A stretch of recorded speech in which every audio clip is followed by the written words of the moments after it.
নমস্কার, আমি সুবীর। আপনারা দেখছেন সুবীরদার লাইফস্টাইল 555। আজকের বিষয় গুরু পূর্ণিমা। আপনিও করতে পারেন আপনার গুরুর পূজা। দেখুন, আগামী বৃহস্পতিবার দিন গুরু পূর্ণিমা উদযাপন করা হবে। ঠিক আছে? গুরু পূর্ণিমা সাধারণত আষাঢ় মাসে হয়, আর এটা মাস হিসাবে পড়ে, মানে ইংরাজি মাস পড়ে হচ্ছে জুন জুলাই।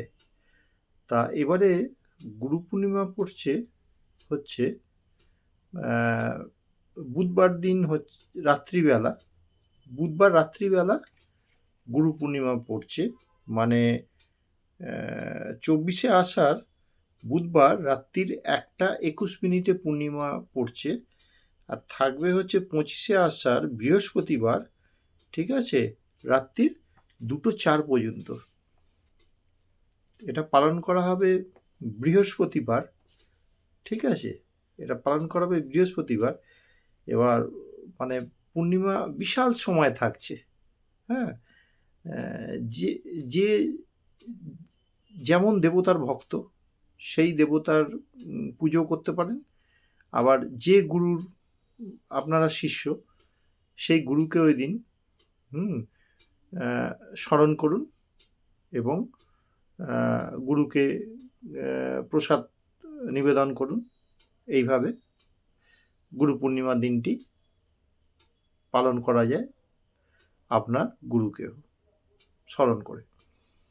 তা গুরু পূর্ণিমা জিনিসটা কিভাবে এলো? গুরু পূর্ণিমা হলো একটা ঐতিহ্য, হ্যাঁ, যা সমস্ত আধ্যাত্মিক এবং একাডেমিক গুরুদের জন্য উৎসর্গকৃত, যারা কর্মযোগের উপর ভিত্তি করে আলোকিত করেছে, মানুষ তৈরির মাধ্যমে তাদের জ্ঞান দান করেছেন। এটি সাধারণত ভারত, নেপাল, ভুটান, হিন্দু, জৈন, বৌদ্ধ ধর্মাবলম্বীদের একটি বিশেষ উৎসব হিসাবে পালন করা হয়। তা আষাঢ় মাসে পূর্ণিমা তিথিতে পালন করা হয় গুরু পূর্ণিমা। পরমেশ্বর শিবের দক্ষিণামূর্তি রূপকে গুরুমূর্তি বলা হয়।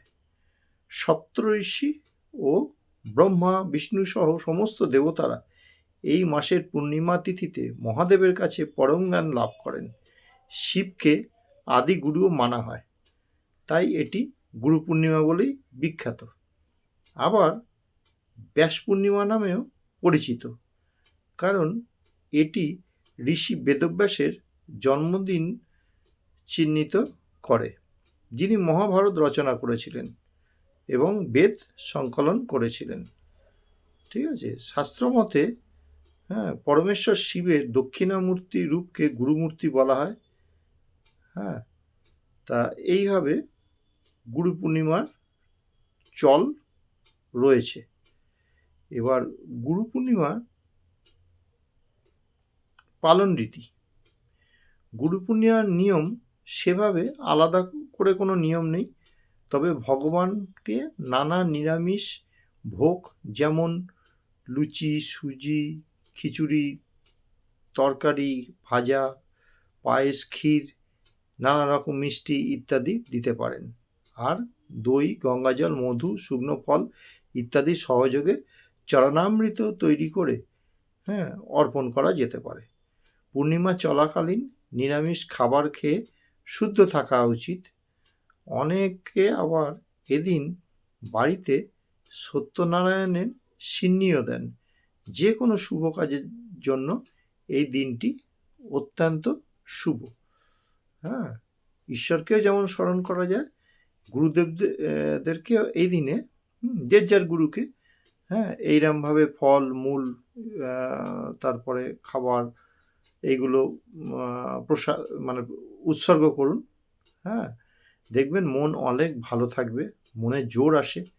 এই দিনে যারা দীক্ষিত তারা যে যার গুরুর আর কি, যে মন্ত্রে দীক্ষিত ভালো করে জপ করুন গুরুদেবের নাম এবং গুরুমন্ত্র জপ করুন। এর মতো ভালো দিন আর হবে না। দেখবেন মনে ভীষণ জোর বেড়ে যায়, হ্যাঁ? এবং আজকালকার দিনে এই মানসিক শক্তিটাই মানুষের দরকার। ঠিক আছে? মানসিক শক্তি কমজোরি হওয়ার ফলে আমরা অনেক খারাপ কাজ করে ফেলি। আমরা মানুষকে অনেক কটু কথা বলে ফেলি, হ্যাঁ? আমরা মানুষের সঙ্গে খারাপ ব্যবহার করে ফেলি, হ্যাঁ? সবসময়, হ্যাঁ? এই গুরু পূর্ণিমার দিন দেবতাকে স্মরণ করুন, সঙ্গে গুরুদেবদেরকে স্মরণ করুন। দেখুন একটা সুন্দর পথ খুলে যাবে। ঠিক আছে? আশা করি ভিডিওটা আপনাদের ভালো লাগবে। আপনারা সাবস্ক্রাইব করবেন, আপনারা মতামত জানাবেন। আপনারা সুস্থ থাকুন, ভালো থাকুন। আজকের মতো ভিডিওটা এখানেই শেষ করছি। নমস্কার।